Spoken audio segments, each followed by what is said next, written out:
إن الحمد لله نحمده ونستعينه ونستهديه ونستغفره ونعوذ بالله من شرور أنفسنا ومن سيئات أعمالنا. من يهده الله فلا مضل له ومن يضلل فلا هادي له، وأشهد أن لا إله إلا الله وحده لا شريك له، وأشهد أن محمدا عبده ورسوله صلى الله عليه وعلى آله وأصحابه وسلم تسليما كثيرا. أما بعد. How can we understand it? What's this thing they call walaء and براء? Especially us young, you young, growing up in this country. What is this thing walaء and براء? What is it? Well, how is it a main part of la ilaha illallah? This topic really doesn't need a single verse or a single hadith to prove it. Not a single verse or hadith. The proof for this topic is la ilaha illallah Muhammadur Rasulullah. Walaء and براء does not need a single letter of proof more than the word la ilaha illallah Muhammadur Rasulullah. The Qurayshians who fought the Prophet Muhammad sallallahu alayhi wasallam understood walaء and براء from the mere word of la ilaha illallah. They didn't need nothing else. They knew it from la ilaha illallah. This matter was so clear to everyone. In earlier generations, they didn't need to write about it and explain it and elucidate and argue back and forth. It was clear. Walaء and براء was clear. It was not an issue needing an explanation or talk until those philosophers who gave their undeveloped minds precedent over the text of the Quran and the Hadith coming out, giving their input. That's when the explanation and the elucidations and what the ulama meant. They are the ancestors of those who gabble today in what they don't know, thinking they know it all. I don't know nothing about football. I even several times, wallahi, put an effort to learn football. I couldn't. I don't know the details of it.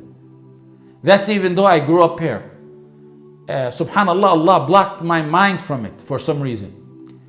Even though I tried, because my nephew, may Allah protect him, and safeguard him, he's a professional player.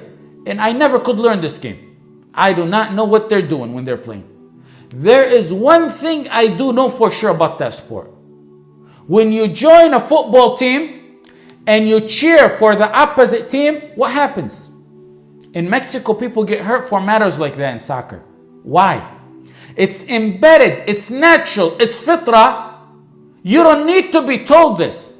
You're part of the team, you're a team player. You owe a duty of loyalty and alliance to your team. It's common sense when you join a team that you're part of that team. You don't cheer for the opposite team. You don't ever cheer for the opposite team. You don't even wish in your heart that they win. You're deceiving your team, even if it's in your heart. You can't take the coach or captain of the opposite team and hail him with praises and love and loyalty. You just can't do that. Or tell the coach of the opposite team a weakness that you see in your own team. Whether you're joking, whether you're serious, whether you didn't mean it, you don't do that. You don't do that. Let me take it further. When your own team makes mistakes, and that happens a lot in sports, they get angry, missed passes, lost plays. The teammates scream at each other. They yell at each other. Sometimes it gets out of hand where they push and shove. Sometimes it gets fully out of hand where the teammates of one team fight. That happens. That happens. My question is, do you go to the rival team or the rival team's coach or captain and say, my team members didn't pass the ball at the proper time, and complain to them?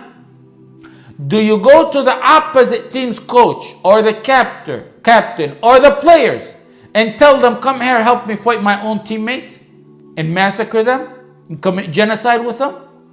The core structure of gangs, street bums and gangs, bums in the streets and gangs and criminals, the core structure of gangs is walaء and براء to that gang. In religious institute, all religions, the core matter of it is walaء and براء. Nations, the core matter of the structure of that nation is walaء and براء to that nation.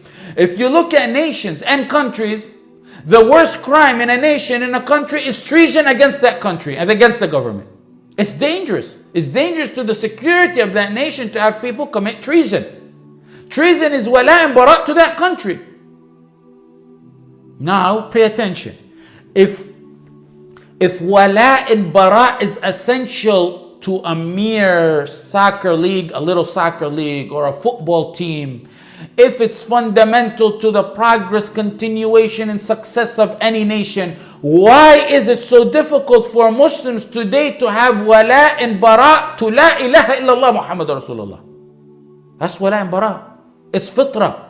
It's common sense. It's common sense. Merely la ilaha illallah Muhammad Rasulullah says wala and bara. You don't need none of the proofs that I mentioned to you. You don't need a single verse on that.